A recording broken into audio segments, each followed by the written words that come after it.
Hey there, welcome back to another review, this time of the 2004 anime sequel, Ghost in the Shell to Innocence.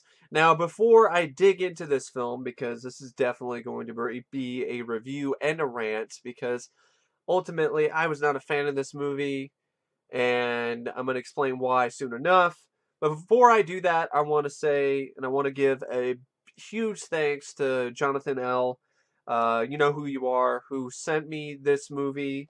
And I wanted to make that clear. I'm really glad he sent it to me. I wasn't ultimately a fan of the movie, but there were some things about it that I didn't mind that made it worth watching at least once. But it's definitely not a movie that I have any desire watching again. I definitely thought it was a pretty poor film, to be perfectly honest. And I guess it's just one of those movies that ultimately just isn't for me. Now, to clarify some things about the first movie, I'd never hated the film. I didn't think it sucked. I didn't say it was terrible. I didn't say it was a piece of shit.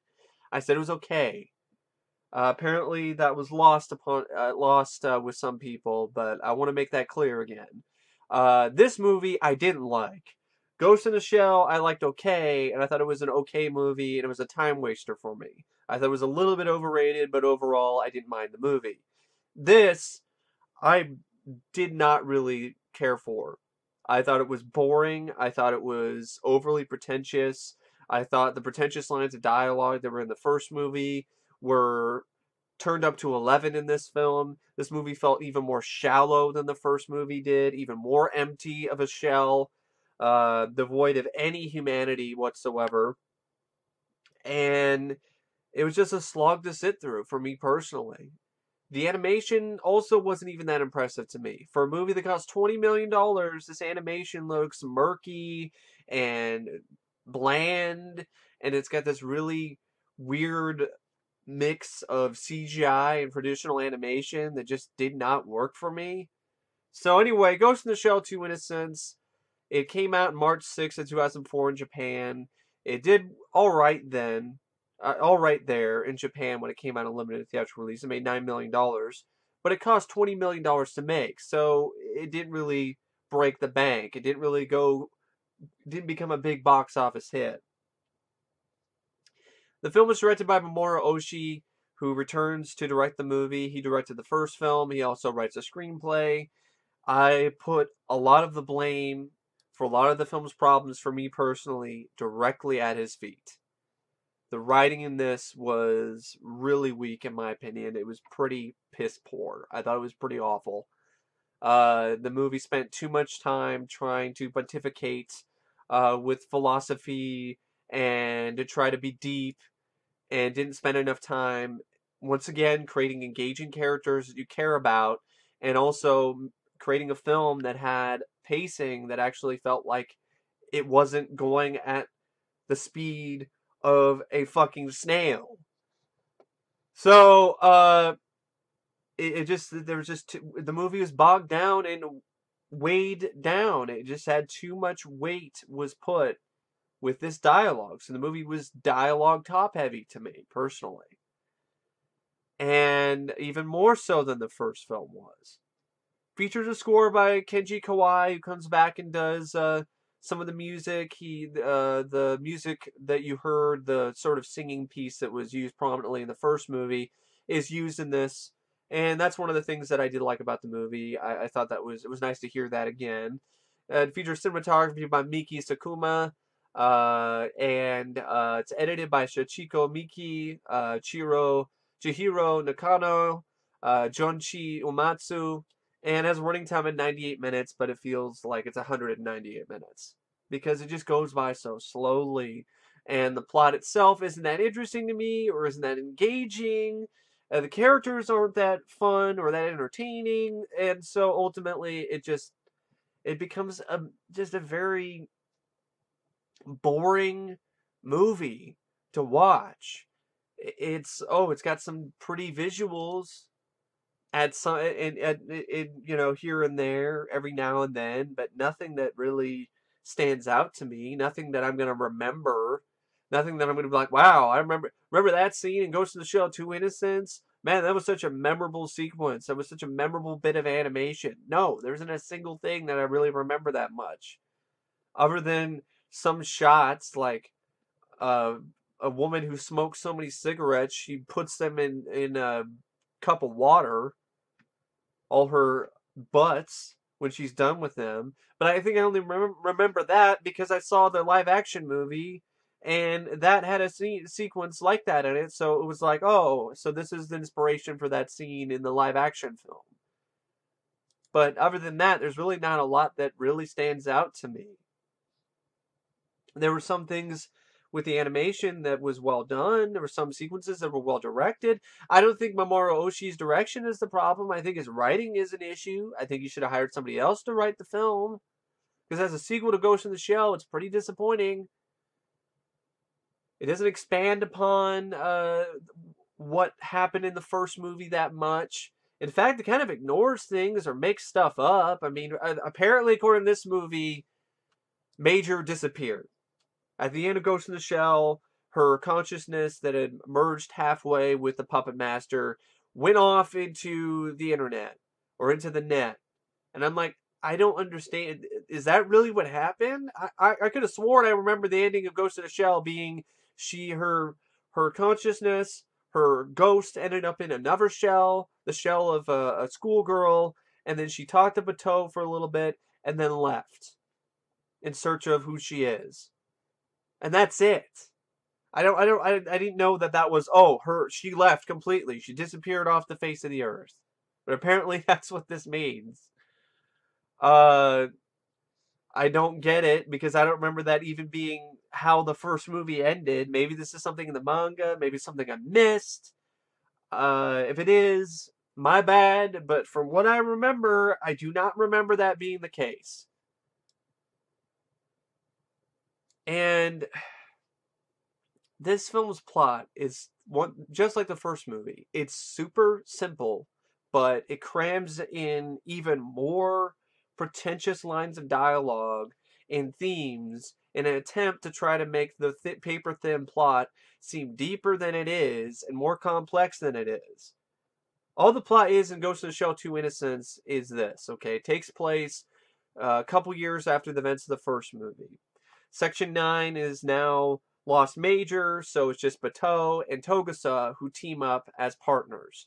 They team up and investigate a series of killings that have popped up in the area. And these killings consist of these robots, these sex robots called gynoids or gynoids, who have been killing their clients and then killing themselves. And all the while this is going on, while they're trying to figure this out, there's just random fucking nonsense scenes that apparently are trying to tie into the themes that the film is trying to talk about or get you to think about, but it doesn't bother to make me give a shit, so I don't care. And then you have the stuff with the whodunit. I don't give a fuck. Whodunit? I don't give a shit whodunit. Why should I give a shit who done it? It's not that interesting. And then when you figure out who it is, you're just like, wow, it's just some corporation who had some super convoluted fucking plot to be able to save these little girls from essentially slavery or ghost slavery. Because the whole thing is the Yakuza to kidnap these little girls, put them in these machines to clone their ghosts, to put them into these gynoids, so the gynoids would appear to be more pleasing and lifelike and realistic to their clients.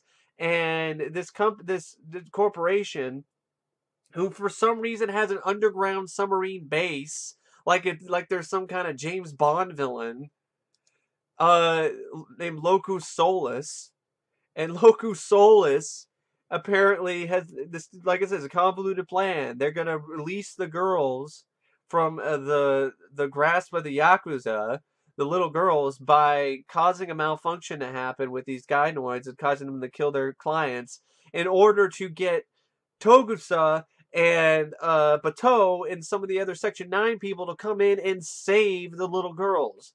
It was extremely convoluted and complex. Way too complex. So complex and so convoluted of a plot that the solution was completely unrealistic and would have needed like 50 fucking different things to fall into place in order for it to actually happen. In order for things to actually turn out this way. I mean, come on. I know it's a work of fiction, but that's a stretch even for me. I'm like, I can only suspend my disbelief so much. Jeez. And okay, if you're wondering about the Major, what happens with her? Well, she doesn't show up until like over an hour into the movie. She just randomly shows up, takes control of one of these gynoids, talks with Bateau for a little bit. They catch up. She shoots a gun a few times. She jacks into the computer system on the submarine. Excuse me, just think about this. Movie's giving me indigestion. God damn it. Fuck. She hacks into the submarine. She shuts down all the defenses and shuts everything down really quickly, like it was nothing, and just seemed rather convenient for the plot. And she just shows up because apparently she's like Bateau's guardian angel.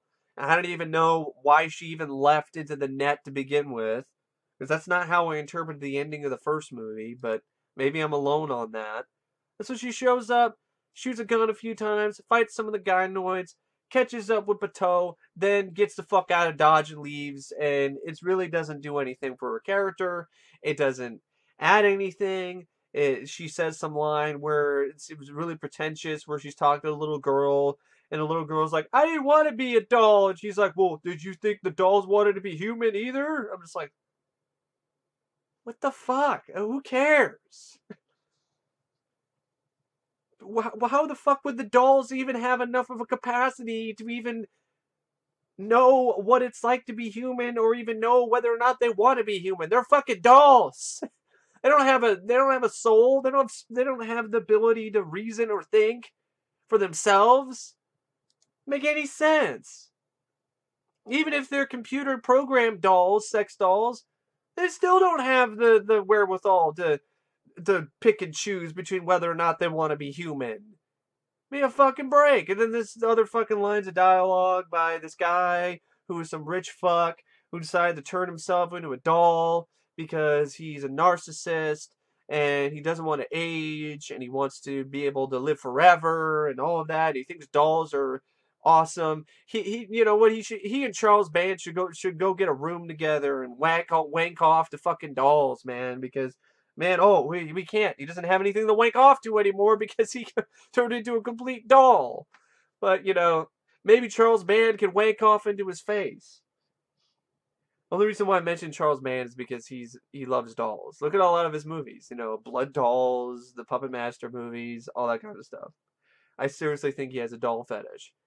But anyway, yeah, it's just like, okay, so, alright. The deep themes are like, oh, dolls are better than humans because they're more pure than we are. They don't have to strive to be excellent like we do. They don't have to be narcissists like we do. They don't have to do all of this. And I'm like, so what the fuck do these dolls have to do? What the fuck does all this conversation about dolls and animals being better than humans and more alive than we are in some ways, what the fuck does that have to do with the plot of Bateau and Togusa trying to figure out why these sex robots are killing their clients and then killing themselves?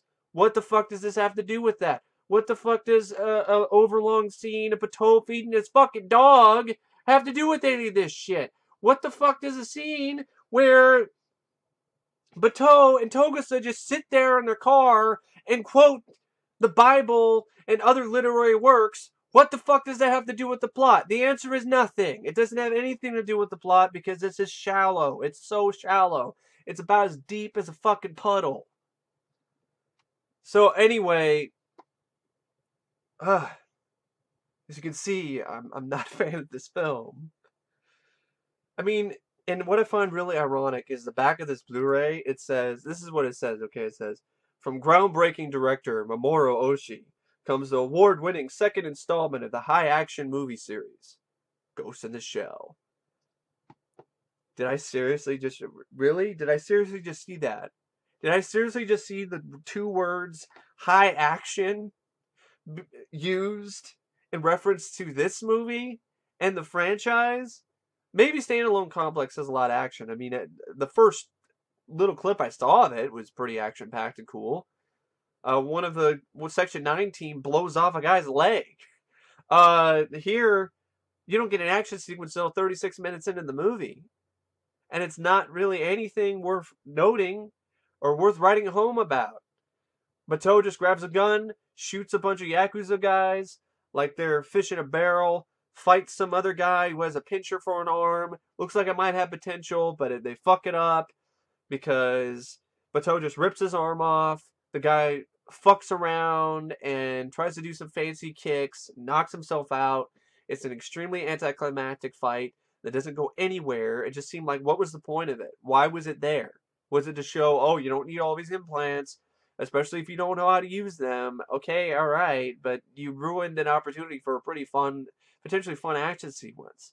You know, you can have these deep thoughts, and you can also have fun action sequences that are actually thrilling. You can't have both. You know that?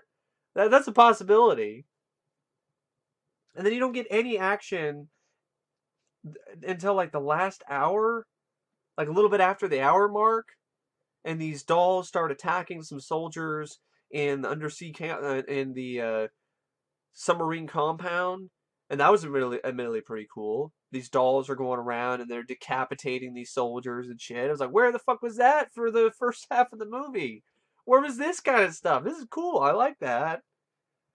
But no, the film would rather sit there and wax philosophical for hours, or what feels like hours, than actually entertain you. And I guess if you find that entertaining and you find that enthralling, you find that engaging, fine. That's cool. That's awesome. I'm glad you feel that way. I don't. I never have found that interesting. I mean, I just feel like I'm getting lectured to by some philosophy professor. I'm just like, this is so boring and pretentious. Fuck. And they even have characters who are like side characters who have something to say about the subtext and about the themes of identity and of acceptance and of all of this shit. I mean, there's all these themes of like human arrogance, wastefulness, creativity, the definitions of limits in life and the mind, and all of it doesn't do anything for me because it's paper thin to me. Because you have a paper thin plot and paper thin characters, paper thin philosophy, because there's no reason for me to give a shit. Philosophy on its own is not enough to get me to care. I'm sorry. It's not. And you have an anime where the animation is not really that great. And the film also just feels like it's stretched out too much. I mean, it's 98 minutes, and it feels like you could have easily cut out 20 of those minutes. There's a whole scene that's kind of pictured here, where Bateau and Togusa, they go and try to find this guy named Kim, who might have information about who's behind these series of robot killings. And this guy is the guy I was talking about earlier who turned himself into a human doll. Well, he finds this way to hack into their brains and put them in these sort of cyber mazes, which are kind of like hallucinations of some sort, that are created inside of their heads. And this just stretches out this whole moment where they're trying to find information from this guy. And eventually, and it's also kind of it's alluding to the surprise appearance or the return of a Major, who is kind of pictured like right here on the bottom, and she's Bateau's guardian angel, just shows up whenever. And so eventually Bateau realizes that because he keeps seeing her, he realizes that, okay, I'm in a mind maze, and snaps out of it and gets the information from Kim.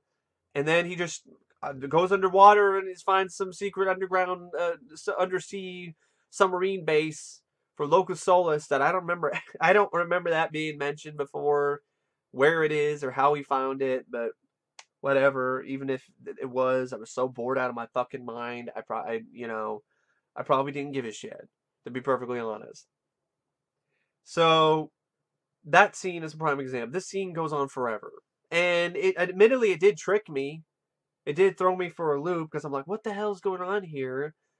But then once you get the resolution, once you get the meat of it, it's not much. It's just like, oh yeah, but this is where it could be. But maybe he's the one that gave him the information where the submarine base was. But regardless, it just doesn't. It just felt like so much for not very much information. It was just like this overly complex sequence just for like information that was just like, okay, all right. It's like the movie's like, we need to end. We need to end this somehow. Let's stretch this scene out where there's all these mind bending, mind fuck shit. And then Bateau realizes, oh, it's a trick, gets information out of Kim, and then they find out where Locus Solus is. And why would a I'm still trying to figure out why the hell a corporation would go through all this trouble to try to save these little girls. I understand it sucks. They're in slavery. I get it. But why the hell would a corporation of all things go through this trouble? Is it because they wanted to kill one of the Yakuza guys? Why did they do it like that? Why did they just kill the guy? If that's the point. I don't even know what the point was. It's just like, what? It's so convoluted and muddled, and it's a mess. It's like, what even was the point of it all? I mean, there's a line of dialogue that sums up the film perfectly. Bateau says it himself. He says, when dialogue fails, it's time for violence. Yeah, the dialogue failed on the F scale of fuck in this movie, in my opinion, so it needed to have more violence, and it didn't do that. So the action wasn't much, the animation wasn't really that impressive, the pacing was slow, the characters, I mean, there really wasn't much to them. I mean, the voice acting was good. The English dub was actually really impressive, I thought. You had Mary Elizabeth McGlynn plays a Motoko. Excuse me, sorry. Ugh. God, what is it about this movie? It just makes me want to puke. Maybe it's just how pretentious it is. Richard Epcar plays Bateau.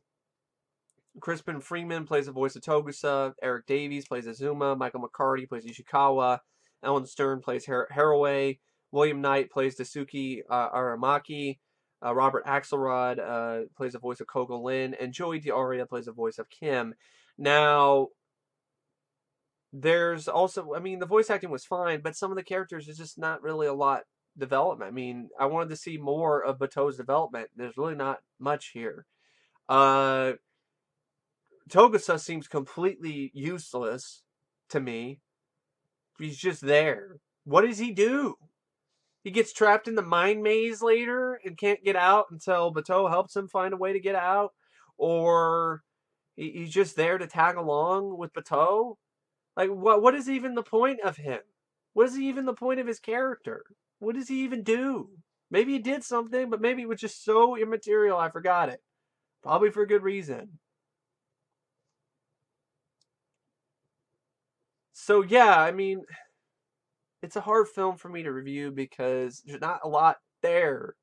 There's not a lot. There's all these dialogue and all this pretentious bullshit that I could care less about.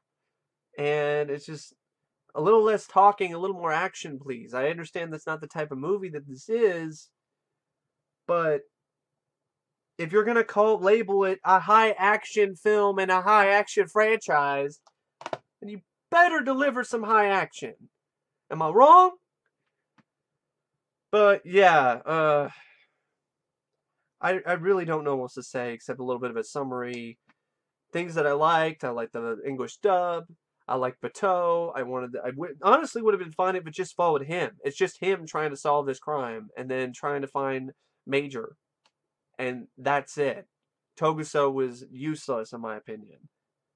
Him and his mullet needed to go. And some of the animation was visually impressive, but not for the most part. A lot of it was just pretty bland and dull for me. The direction was good, and a couple of the action sequences I didn't mind. The stuff with the dolls near the end, and we're decapitating soldiers, and a little bit of gunplay with Bateau shooting down the Yakuza.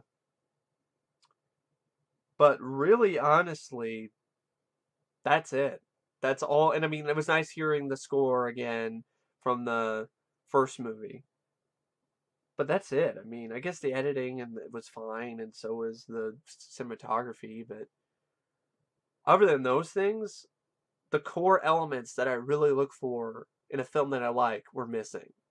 The story, in my opinion, was severely lacking, and it was all style and zero substance to me personally, because you can have all the philosophical pontifications you want that'll make a philosophy major wet himself and come all over his face, but it doesn't matter to me if you don't have a story that actually ties in with that and characters that it just needs to be a part of the experience, not the entire experience. That's my personal thing. You know, a lot of people might find that to be super entertaining and enthralling and engrossing, but that's just not for me. It isn't engrossing to me because there's nothing for me to latch onto. It's like the previous film, although even on an even larger scale of dissonance from the audience. And yeah, story was lacking. It had a paper thin plot, but tried to make it stretch it out to an extreme length with all these lines of dialogue and all of this other stuff. The return of Major was disappointing. It didn't even feel like it was necessary. I understand, yeah, she hacked into it and she was able to do things and save Bateau, but it just seemed like it was tacked on, to be perfectly honest. And you know, the animation for $20 million wasn't really that impressive. It's not a very memorable movie. It's not very exciting or that interesting to me personally. And for the most part, yeah, it was a very boring, dull movie that I just felt like it was just sitting there waxing and pontificating about philosophy, and it just lost me because that stuff just doesn't excite me. It doesn't interest me that much. It might for a lot of people, and that's cool. To each their own. It just did not do it for me. But anyway, yeah, I do not know what else to say about the film. I pretty much talked your ear off about it enough. And yeah, I don't know what to say except if I was going to rate out of 5 stars, I give it 1.5 out of 5. For some of the animation, some of the action sequences, some of the voice acting, for the English dub, uh, and like the few other things I mentioned, like directing, cinematography, editing, and so on, and the bits of music. But everything else to me, it was just a total fail. It was a misfire. It was just like, I was curious to see where the franchise was going to go from here. I was curious to see what was going to happen with the Major and Section 9 and all of that after the events of Ghost in the Shell. And this is just a letdown because it doesn't really do that much in terms of giving you more insight on these characters. You have a little bit with Bateau with his relationship with the dog, and there's a little bit of that. But it really didn't ultimately feel like that much to me because it was just kind of just replaying the same sort of stuff we had in the previous film. Because remember, he had a relationship with the dogs that he was feeding in the alleys in the first movie. So it was just like, okay, there's more of this here, but it didn't really do it for me. And I know there's probably deeper themes and subtext in here that I didn't catch, and it's because I wasn't looking for it, and I didn't give a fuck. So I mean, I'm just gonna be blatantly honest. I did not give a fuck if there was subtext or not in it. I'm not the type of person who goes into a movie and is looking for subtext. I don't really care if it's there and I notice it. Cool. If it's not, I could care less. You know what I want out of a film? I want to be entertained, first and foremost. If you want to add these other things in there, cool, fine with me. But entertainment is the main goal I want out of a film. And this just wasn't that entertaining to me. I found it to be a boring, shallow, overly pretentious movie that just honestly was not for me. And I definitely do not want to watch again. Anyway, thanks for watching, and as always, I will see you guys later. See ya.